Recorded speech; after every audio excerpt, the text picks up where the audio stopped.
Buenas noches y bienvenidos a las 5 de las 7. Como sabemos, estamos comenzando una semana que se nos ha dicho será difícil, las cifras así nos lo muestran, está aumentando el número de contagiados y en consecuencia está aumentando también el número de los fallecidos. Por ahora, y mientras no haya una vacuna en el Perú, la única solución que tenemos para hacer frente al COVID-19 es la prevención, las reglas sanitarias simples que se nos han dicho y que no me cansaré de repetir: el uso de mascarillas, mantener una distancia social, evitar las aglomeraciones y el lavado de manos.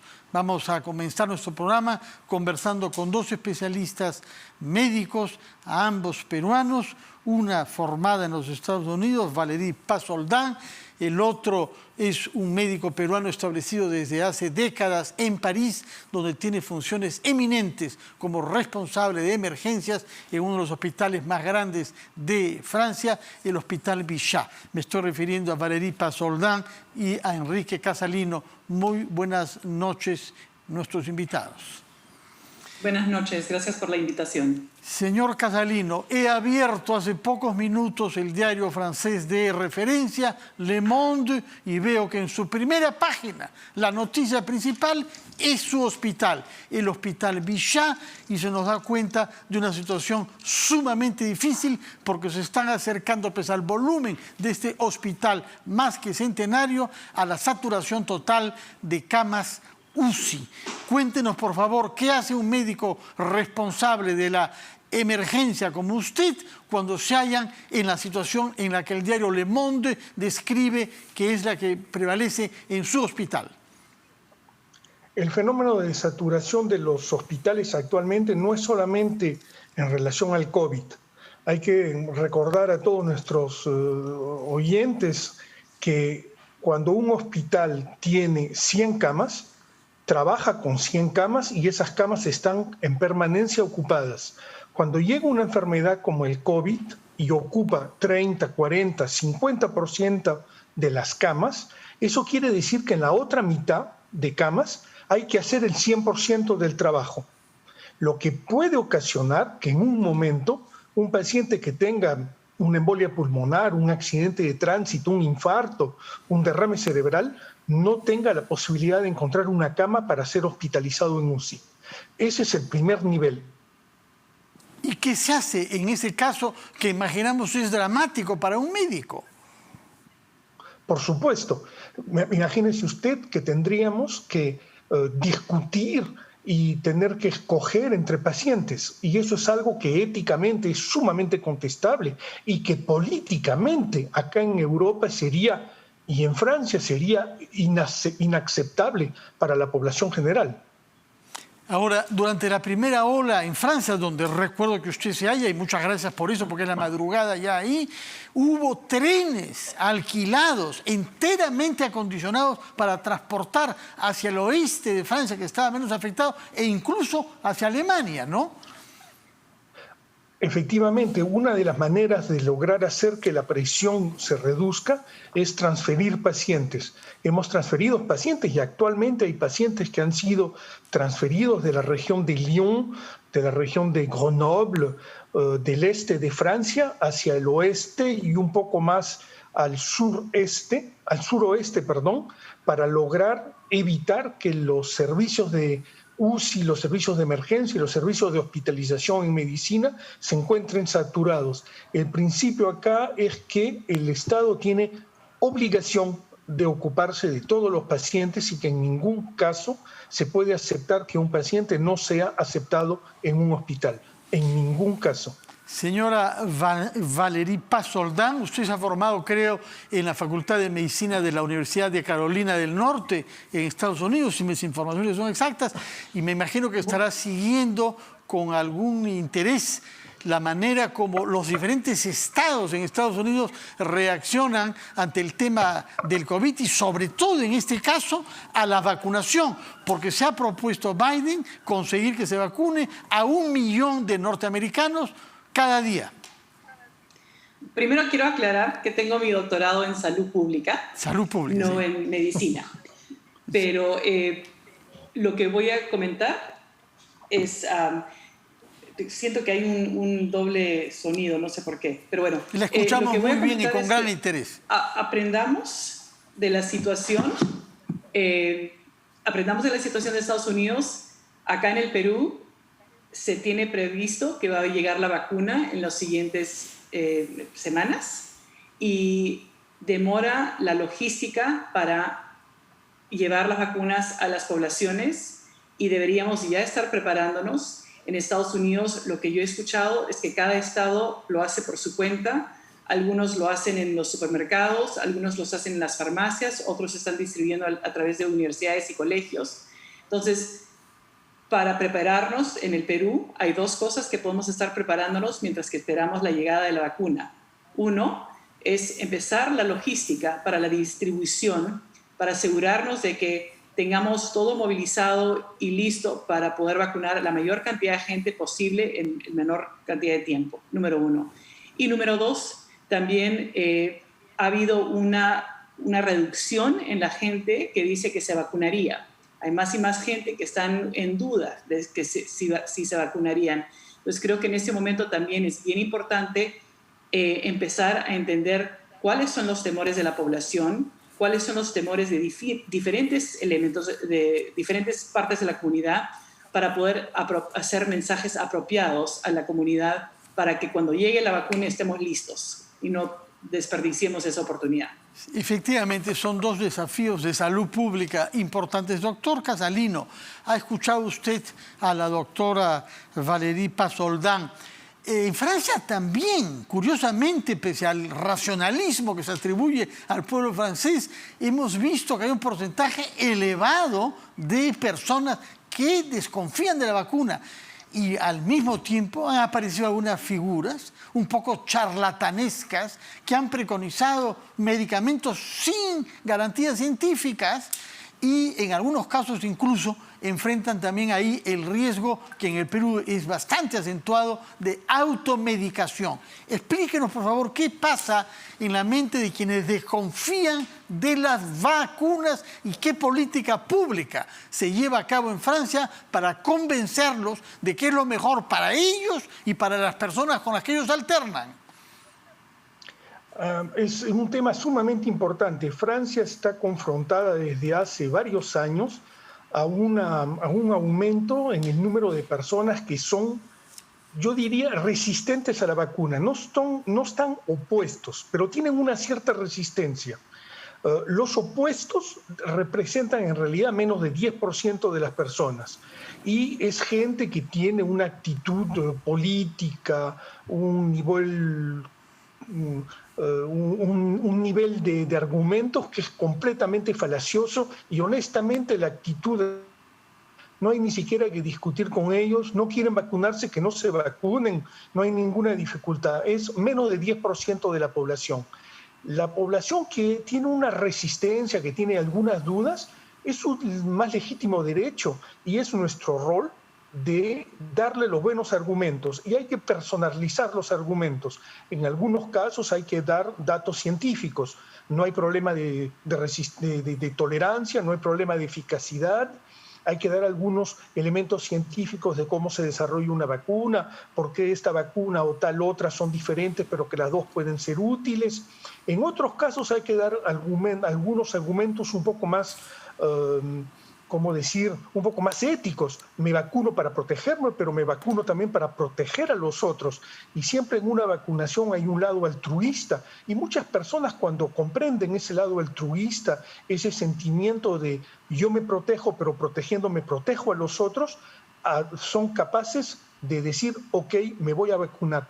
Y ha habido un elemento sumamente interesante aquí también, Fernando, es que había más o menos 50% de la población que tenía una cierta resistencia a la vacuna, y en cuanto se ha visto que la vacuna se vuelve un objeto raro, hay pocas vacunas actualmente, no tenemos de qué vacunar a los 65 millones de franceses en los 2 meses que vienen, y va a ser seguramente en los 8 o 10 meses que vienen, inmediatamente la gente comienza a decir yo quiero vacunarme. Es un principio filosófico que conoces mucho mejor que yo. ¿Qué cosa es la base del deseo? La base del deseo es la rareza de un objeto. Es eso lo que nos da ganas de tener algo, es el hecho que sea raro, que sea caro, que sea poco accesible. Muchas gracias por hacernos esa referencia y, bueno, para compartir con nosotros estos estados de ánimo un poco curiosos que se han registrado en Francia también. Señora Valérie Passoldin, ¿qué decir? Usted veo que se ha dedicado durante varias décadas, 20 años, he visto, de investigaciones de temas de salud pública. ¿Qué le ha sorprendido de esta crisis totalmente inédita en nuestro país y de los comportamientos irracionales que acá también vemos en el Perú en una parte de nuestra población? No sé si me ha sorprendido mucho o si era algo que ya esperaba. Hay problemas en todos los niveles que estoy viendo. A nivel individual, los peruanos nos hemos acostumbrado a la automedicación. Vas a la farmacia, te preguntas qué tomar y tomas. Y ha habido mucha mala información, información confusa. Al comienzo de la pandemia, el mismo Ministerio de Salud tenía kits de COVID que entregaban a los pacientes con una bomba de medicamentos. Creo que la desesperación de los médicos por hacer algo, que lo entiendo, pero hubo tanta desesperación que, en mi opinión, no dieron medicamentos basados en la evidencia. No había evidencia para saber cómo tratarlo, pero a pesar de eso les metieron una bomba a los pacientes. De ahí han quedado algunos rezagos, por ejemplo, el uso de la ivermectina, que es el tema del día acá en el Perú. He visto ambas partes de la discusión. La realidad es que los estudios internacionales, el mismo Instituto Nacional de Salud en Estados Unidos, dicen, no hay evidencia aún. O sea, si queremos decir que la ivermectina funciona, hagamos un estudio, pero tenemos que hacer un buen estudio. No simplemente puedes darle a una población y decir funcionó, porque la mayoría de personas no va a necesitar medicamento, va a necesitar un Panadol. Entonces, a lo que estamos llegando es que no hay evidencia, pero aún así la gente se automedica y no se debe automedicar. Están llegando más enfermos y eso es malo. Pero a otros niveles también han habido otros problemas. Ahorita yo creo que por temas de economía no vamos a cerrar, no estamos cerrando, pero estamos con un auge y un incremento en casos terrible. Tenemos muy pocas camas UCI. El sistema está colapsando, la gente no tiene dónde ir, está muriendo en sus casas porque no hay camas y no hay dónde mandarlos. Nosotros estamos en Francia, los mandamos a otro país, no hay dónde mandarlos, ¿no? Entonces, y al otro nivel también ha habido mucha falta de comunicación y esto lo vemos en años de años que tengo trabajando con el sistema, como investigadora principalmente, pero ves que hay una falta de coordinación, hay los sistemas de primer nivel no han sido atendidos, no se han desarrollado, no se han empoderado. Mucho está concentrado en Lima, por lo tanto hay guías y resoluciones que se hacen en base a las realidades de Lima, pero no en las realidades de Loreto, en las realidades de Madre de Dios, de Amazonas, de las zonas andinas. Entonces, creo que COVID ha traído a luz lo que hemos visto en el sistema muchos años, que no hay una buena comunicación. La entrada de la vacuna china está todo atorado. ¿Por qué? Porque el político, porque el Congreso, porque el Ministerio de Relaciones Exteriores, porque el MINSA, porque DIGEMIT. ¿Dónde está atorado? ¿Dónde hay las trabas? Pero ese tipo de problema de que ingrese un medicamento nuevo, de que ingrese algo nuevo, de quién tiene que coordinar qué parte, se ha visto antes y lo continuaremos viendo, pero en una emergencia, en este momento, en el Perú, si hay una cosa que deberíamos estar haciendo, una cosa es dándole prioridad a esa vacuna. Nada más, esa debería ser nuestra prioridad número uno, porque mucha gente va a morir por no tener esa vacuna. Claro que sí. Entonces, si hay algo que el gobierno debería hacer es eso, pero entonces, como digo, hay muchos niveles que están fallando. Doctor Casalino, en el caso de Francia hay también un malestar por la lentitud con la que llegan las vacunas. Explíquenos, y para no hablar de otros países donde la situación es más severa, como Italia, que amenaza con represalias a la empresa Pfizer y otros países de Europa. pese a que se trata de un bloque de 27 que ha tratado de hacer las cosas en común. ¿Por qué estos retrasos? ¿Por qué estas polémicas? ¿Y por qué estas sospechas sobre las cláusulas confidenciales de los contratos entre la Unión Europea, es decir, la entidad pública, en este caso supranacional, y las empresas farmacéuticas privadas? Ha sido una situación sumamente compleja. Estoy completamente de acuerdo con Valérie. Es indispensable que se vacune a la población y que se la vacune de la manera la más rápida posible. Es fundamental y son vidas que dependen de eso. El problema es que en Europa normalmente la Comunidad Económica Europea no tiene un área de intervención en la salud. Se considera un derecho de cada Estado y cada Estado maneja los problemas de salud como él lo desee. El problema ha sido de que en un momento se le reprochó a Europa no haber estado a la altura de lo que la población europea esperaba en el campo de la salud. Y el COVID ha sido un revelador.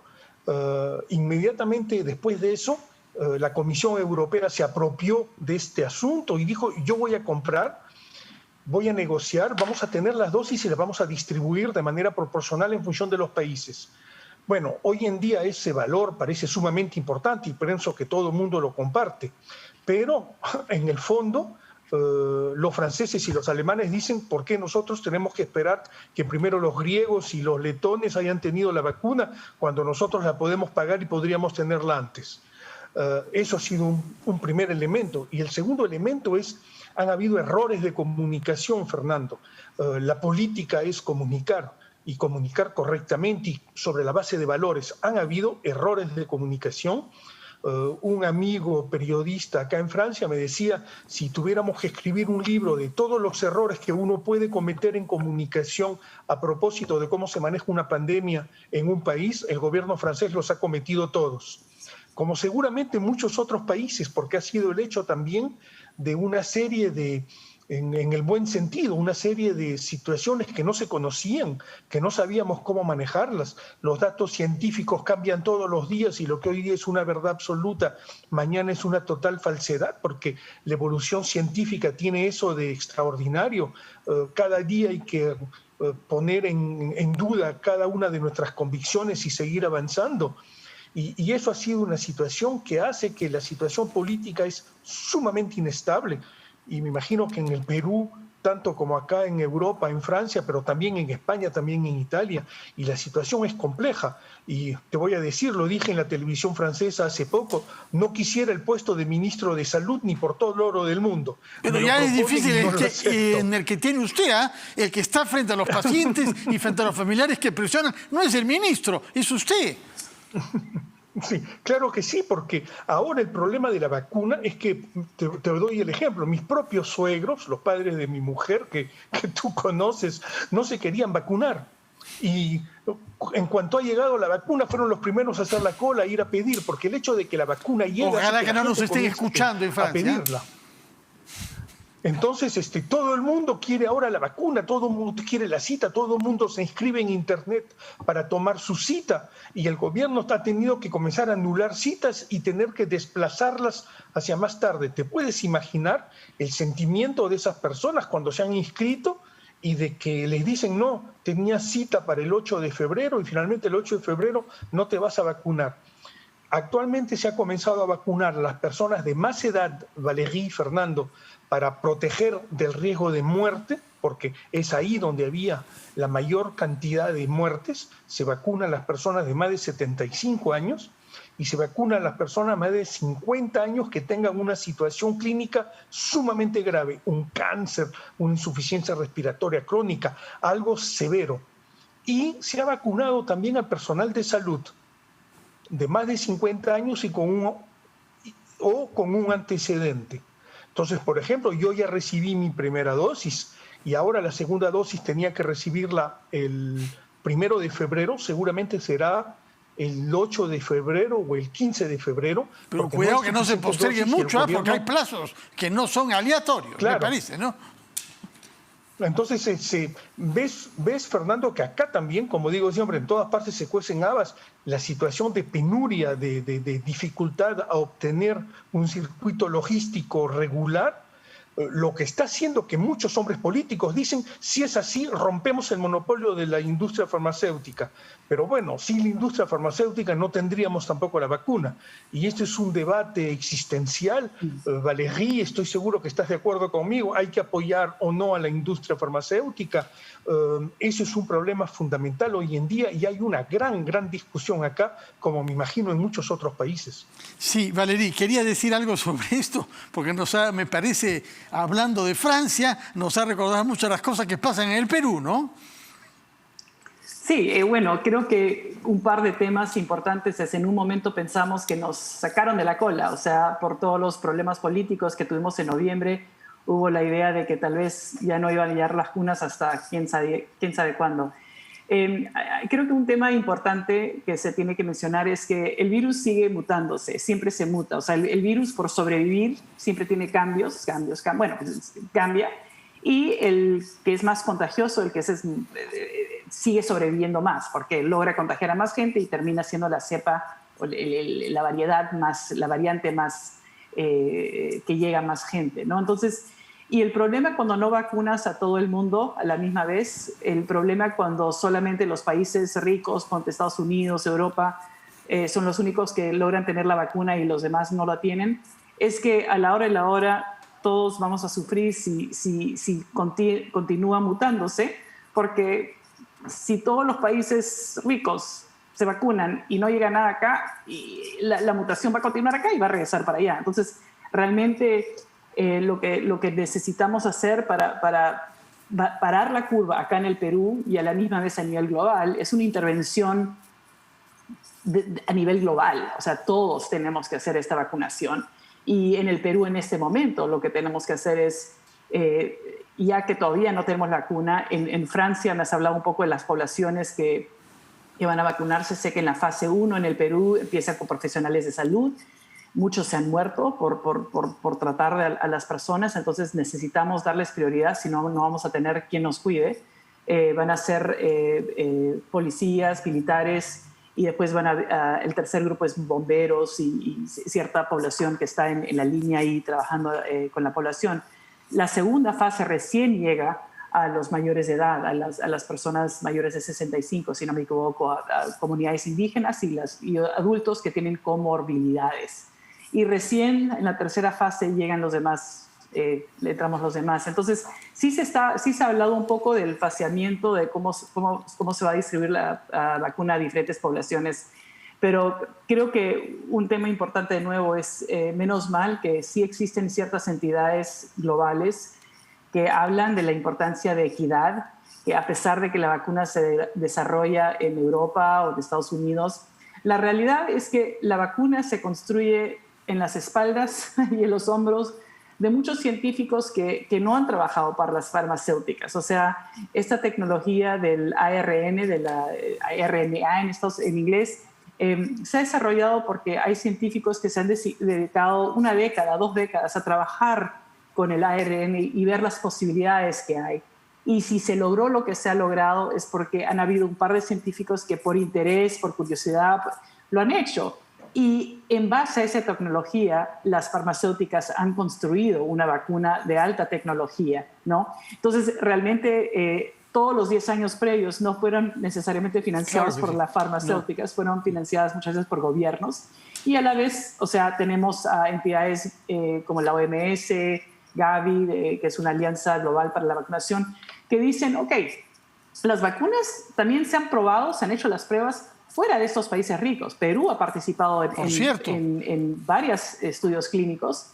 Entonces, ¿cuál es el deber? O sea, no podemos simplemente hacer para los estudios clínicos, pero después no también priorizar esas poblaciones que han participado. O sea que esa ha sido una entrada que le ha dado al Perú con poder recibir la vacuna claro que temprana, sí. ¿no? Muchas gracias por recordárnoslo y por enfatizar la importancia de esos científicos y de esas experimentaciones que se han hecho acá. Doctor Casalino, usted nos ha hecho claramente comprender que en Francia hay una expectativa ahora centrada en la vacunación generalizada. Sin embargo, usted es un médico de terreno que tiene que ver la llegada de ambulancias, el transporte de camillas en los numerosos corredores del Hospital Bichat.